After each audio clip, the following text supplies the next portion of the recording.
دروستکردنی بنێشتی کوردی کارێکی پڕ زەحمەتە لە سەرەتای ڕۆژە گەرمەکانی هاوینەوە دەست پێ دەکات. دارقەزوانەکانیش سەرچاوەی سەرەکی بەرهەمی بنێشتن، کەسانێکی شارەزاش بەم کارە هەڵدەستن. سەرەتا قەدی دارەکان زامدار دەکەن، دواتریش بە قوڕێکی خۆشەکراو کۆچەڵە لە قەدی دارەکە دەدرێت، بۆ ئەوەیە ئەو شیلەی لە بریندارکردنی دارەکە دێتە خوار بچێتە ناو ئەو کۆچەڵە.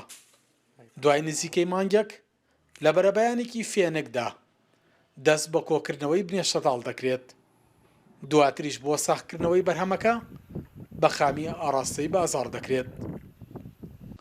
سەردار غەفەر خەڵکی گوندی بۆینە 35 ساڵە کاری بنێشتکردنە.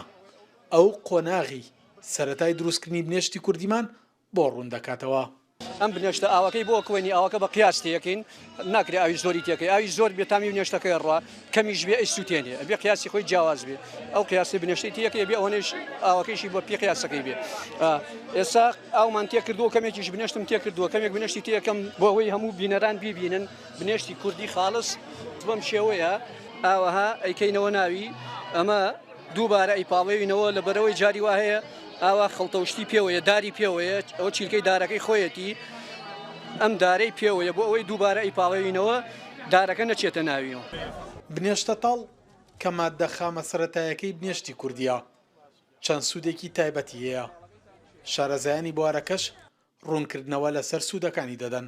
لای خۆیان زیاتر بنێشتەتاڵ بۆ ئەندامی هەرز بەکارە بۆ ماعیدە کەسێک کە برینی هەیە بە تایبەت بۆ قۆڵۆن ئیسا هەندێک کەس سوودی لێبینیەوە بۆ دەموچا بەکارێن ئەڵێ پێستی من جوانەکات لە کاری کوڵان و ساردبوونەوەی ئاوی بنێشمان بۆ بەرهەمێت. ئەمە خۆی ڕاستەخۆ تاماوی بنێشتەیە کاتێک کە کەسێک ئەیخوا سوودێکی زۆری لێبینێ بە تایبەت کاتێککە بۆنی دەمیە یا خۆت ماعیدەی کێشەیەکی تایە ینی سوپاس بخوای گەورە خەڵکێکی زۆر سوودی لە بەرهەمەکەمان بینیوە.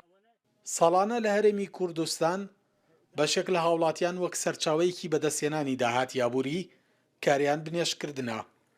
بڕێکی زۆر بنێشتی تاڵ لە شاخەکان دوای زەحمەتێکی زۆر کۆ دەکەنەوە.